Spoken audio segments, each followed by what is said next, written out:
В небольшом кафе на окраине города сидела девушка по имени Эмма. Она нервно крутила в руках ложку, глядя на часы.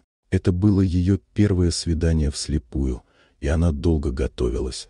Выбрала платье, собрала волосы, даже сделала макияж, хотя обычно этого не делала. Через несколько минут в кафе вошел высокий мужчина. Он осмотрелся, заметил Эмму, и его улыбка быстро исчезла. Он подошел, неловко извинился и, не садясь, сказал, что должен уйти. Эмма даже не успела открыть рот, как он уже направился к выходу. Люди за соседними столиками сделали вид, что ничего не заметили, но Эмма почувствовала, как жар заливает лицо. Она осталась сидеть одна, смотрела в чашку с остывшим кофе и пыталась убедить себя, что это не больно. Но внутри все сжималось. Мир снова напомнил ей, что для кого-то внешность важнее души. Через несколько минут в кафе вошел мужчина с маленьким мальчиком. Он выглядел усталым, но добрым.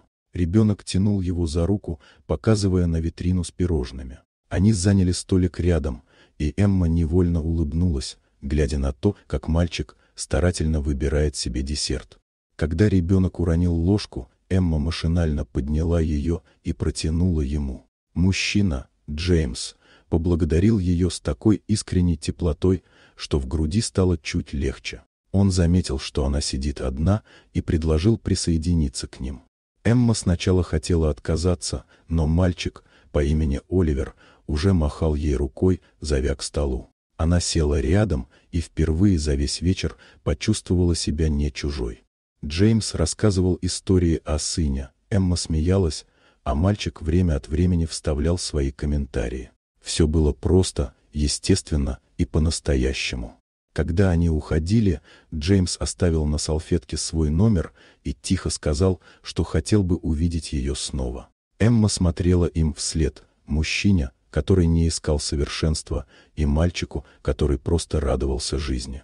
В тот вечер она впервые за долгое время не чувствовала себя слишком толстой, слишком застенчивой, слишком ненужной. Она просто была собой, и этого оказалось достаточно.